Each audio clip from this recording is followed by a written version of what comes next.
Hey guys, what's going on? Adam here with Indie Farm Life. Got yet another pond update for y'all, but today's the one we've all been waiting for. The pond is done. Well, minus the 5+ million gallons of water we need to fill it up, it's done. Let me show you. So there's the south bank, and there is the pond. Once you got that back side cleaned up there, the north end, it really started to open up and look huge. So right here in front of me with this flag is the Overflow, and I don't know if those stakes are even out. The stakes aren't out there anymore, so can't really see, but the water line is going to run to about here, probably about right here and around. So it's focusing on my finger now. You can see it in the back where it's kind of been packed in. Need a lot of water. A little windy today, but let's take a walk down here and show you just the size of this thing from inside the hole. So as you walk down here, you can really start to appreciate the volume of water we're going to need. I think based upon the math I did, we're going to need about 5 million gallons of water or more, really depending upon how much material we took out of here. I think that was an estimated 25,000 yards of dirt. So we'll see. This is probably where I'll hang out most of the time once it's full. About 18 feet, 19 feet down. Now if we pan around from down here, you can see the barn there and how high that sidewall is. It's a big hole. It's gonna take some serious time to fill up. I think right over here is where probably the catfish will be hanging out in that cliff. So park a lawn chair up there by that tree and cast 20 feet out and catch your lunkers.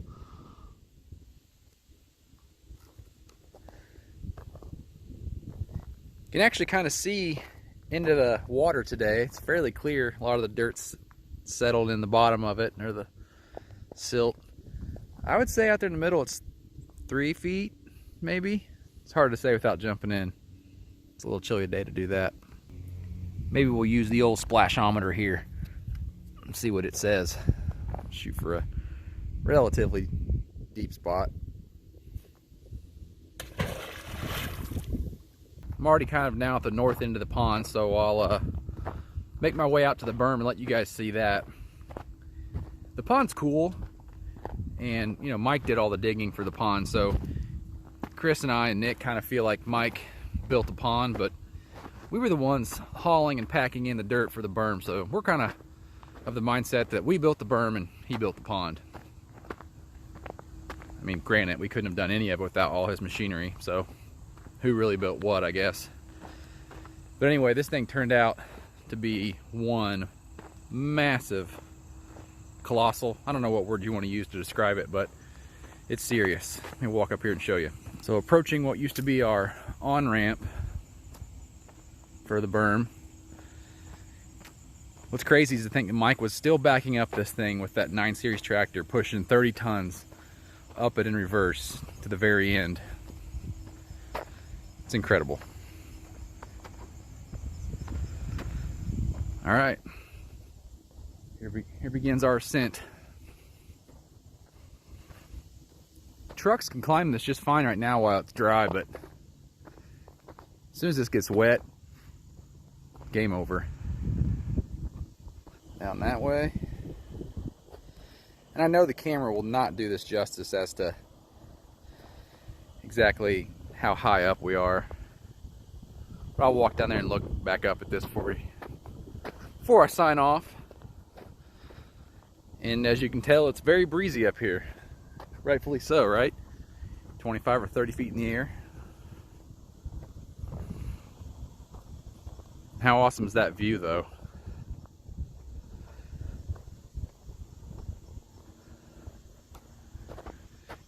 Can't really see the pond yet from up here, but once these trees lose their leaves, it's gonna be wide open. There's a pretty good shot to show you exactly how much dirt we've moved. I mean, look at that tree. That tree is probably, I don't know, 20, 25 feet tall.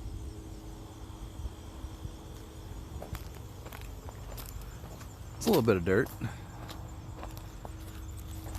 Oh, it's casting a shadow on itself. Yeah, you know it's not small.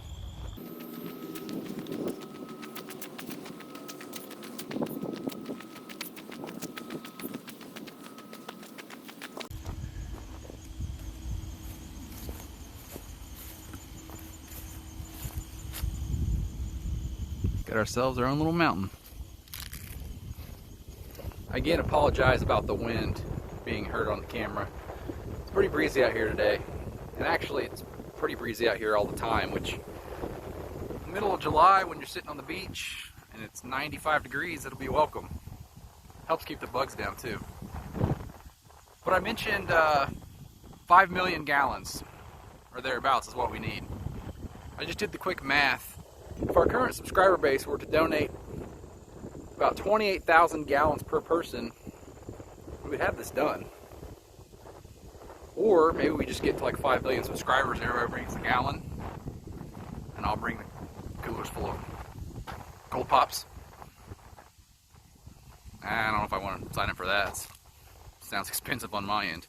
We'll walk over here and show you guys the overflow that Mike put in. Another professional job. So there she be. I think it's an 8 foot long with 2 or 2.5 inch sidewall, reinforced concrete actually. So then that elbows into a 6-inch line, which he buried all the way over there to our ravine. So once this settles and we grade it down, there won't be a wet spot by the pond and won't have you know, pipe to run over with the mowers and whatnot, which is nice. Some of you may argue that the 6-inch line isn't going to be enough to really keep up with this pond.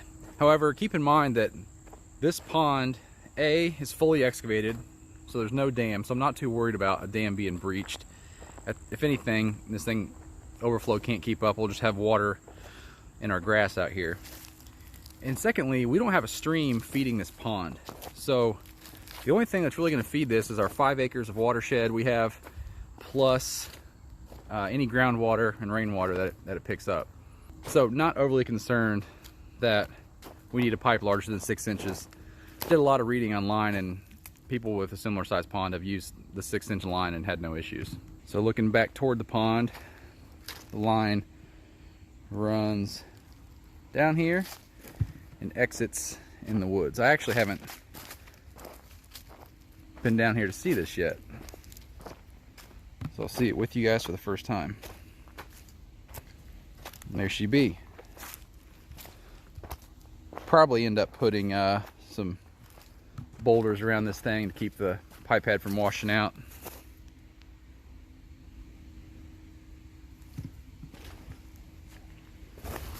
Look at that. He even put himself a little rodent trap in there. Fantastic. So now we just wait for it to fill up. Hoping for a wet winter and spring.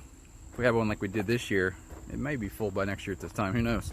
So while I say the pond is now done, Chris and I were talking the other day, and this actually just kicks off a whole lot of other projects related to the pond. We're gonna have to set up some aeration, and there's not electricity out here, so probably building a solar charger with a battery bank and all that fun stuff, and then we plan to stock it as well. So want to get some artificial pond structure down the bottom. You can use logs and stumps, but that stuff ultimately rots and turns to mush. So those two things, and then we discussed it at one point, but right around here we're going to put a beach area in. So we add some dirt just behind this bank. We had to bring the bank up a few feet to keep everything level. So add a little dirt and then put sand down, and probably put some pressure treated 2x12s down at the end of the beach area that extends into the water so we don't lose it all at the bottom. So many more projects to go to get this thing fully operational, plus that whole water thing. So that brings the pond excavation project to an end. Hope you guys enjoyed all the pond videos we had rolling through our channel for the last couple months. Like I said, much more to do with the pond, but the big machinery is now off the farm. It's just the few John Deere tractors. The D4H bulldozer is still here, and then the backhoe, which it needs a lot of work this winter. Now that we're done, we're gonna get back to your usual scheduled programming, which is all kinds of random jobs around the farm. Probably be getting the Deere tractors out some more, cutting trees yet this fall, spreading gravel. I think Chris and I are going to put some gates up at some point. So a whole lot more projects on the way, more product reviews. But it is kind of bittersweet to not have the 9 Series here anymore. We grew to love that thing, you know? Grew to love it. The minute it showed up, we loved it. But as always, thanks for checking out this video and all the others. We appreciate all the comments you guys leave, and always appreciate when we find new subscribers. So if you know anyone out there who enjoys these kind of videos, you know, feel free to share our page. We're always looking to meet new friends along the way. So hit that like button, hit that subscribe button, come back and see us, guys. We got all kinds of other projects on the way. Take care.